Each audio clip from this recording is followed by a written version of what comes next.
Fala pessoal, bom dia, tudo bem? Meu nome é Hermano Júnior, eu sou taxista já há quase 10 anos. Agora em fevereiro eu faço 10 anos no táxi, passei por grandes transformações no nosso setor e acompanhei desde quando a gente ainda tinha rádio amador, lembram? Você ligava para uma central e a central tentava entrar em contato no meio daquela chiadeira, encontrar um táxi para poder atender o passageiro. Até o início dos aplicativos, primeiros aplicativos de táxi, logo em seguida os aplicativos de carona paga, que se transformaram no transporte de passageiros por aplicativo com carros particulares, né? O Uber, 99, Cabify, enfim. O assunto é a regulamentação desses aplicativos, a PLC 28, está todo mundo aí expondo a sua opinião. Eu achei interessante eu vivendo essa realidade, expor a minha opinião aqui, embora talvez você não esteja nem aí para minha opinião, né? Opinião é como conselho. Se fosse bom, não se dava, se vendia.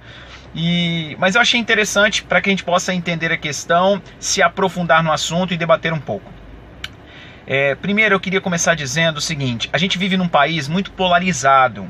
O que isso quer dizer? Isso quer dizer que se eu sou de um determinado partido, eu não posso respeitar e apoiar algumas das ideologias de outro partido. Se eu sou de uma religião, eu não posso respeitar, apoiar ou até seguir alguns dos princípios de outras religiões.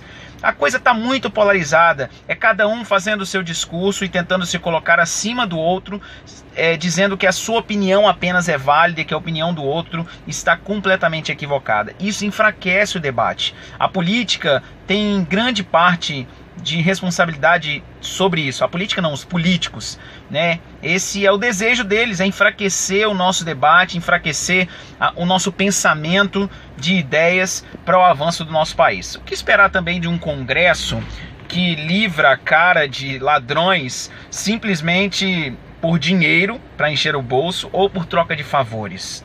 A coisa está muito complicada.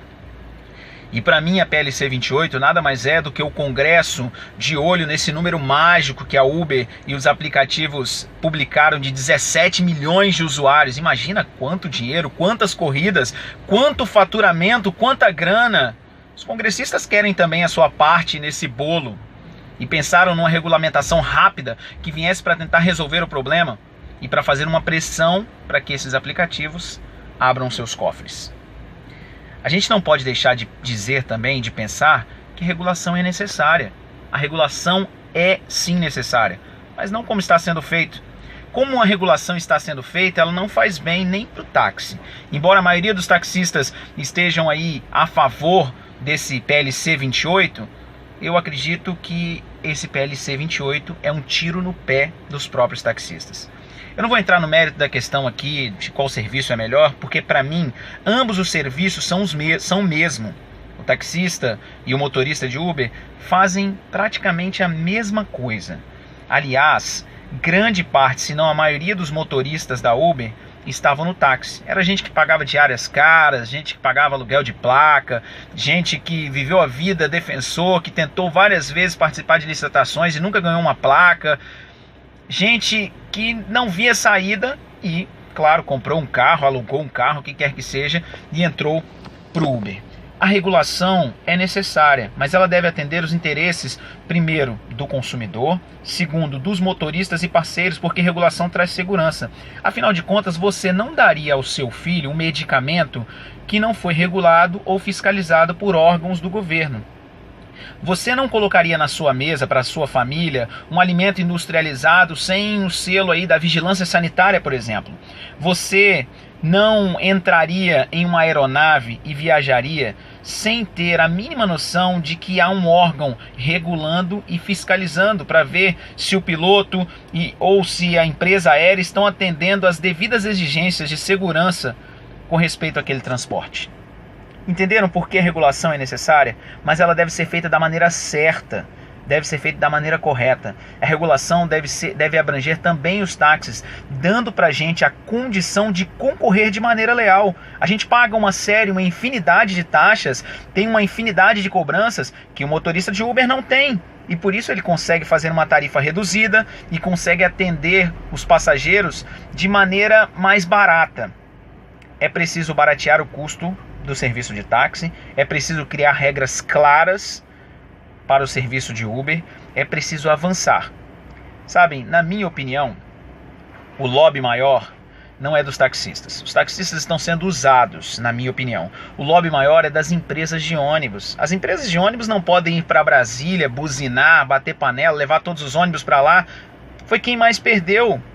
A grande maioria dos passageiros do Uber não andavam de táxi. Sim, há uma parte que andava de táxi, mas a grande maioria andava de ônibus e mudou do ônibus pro Uber. Então vejam que há um lobby por trás disso, de empresários de ônibus também. A coisa é muito mais abrangente do que a gente pode imaginar. Há vários lados nessa moeda e a gente precisa pensar claramente em uma regulação que atenda os requisitos de segurança para motoristas, né, e também para passageiros, e que permita que o táxi continue vivo, continue sendo um serviço viável e sustentável. Na minha opinião, o táxi não vai acabar. Dificilmente, nunca vai acabar. Sabe por quê? Porque sempre vai haver alguém sem o celular, sempre vai haver alguém que não tem coragem de entrar num carro particular, que se acha inseguro, sempre vai haver alguém que vai preferir um motorista com mais experiência para fazer uma viagem ou para ir em um lugar desconhecido, sempre vai haver aquele caso de alguém que está sem bateria no celular e não consegue chamar o aplicativo, ou de um idoso que não sabe nem mexer no celular. Nesse caso, ele vai pegar um táxi. E é por isso que o táxi é necessário, é por isso que o táxi tem que estar ali nos pontos, tem que estar circulando pela cidade, mas tem que ter uma maneira viável. A gente já viu que é possível mexer na tarifa. Os aplicativos de táxi estão aí para provar isso. Hoje o Easy Táxi, o 99 Táxi, o APA já dão aí 30% de desconto para passageiros, que fica numa tarifa bem baixa, compatível com a tarifa dos aplicativos de táxi, em alguns casos até mais barato, uma vez que a tarifa do táxi não fica variando, e a tarifa dos aplicativos, em algumas vezes você vai ser pego numa surpresa de pagar um preço muito mais caro do que você imaginava.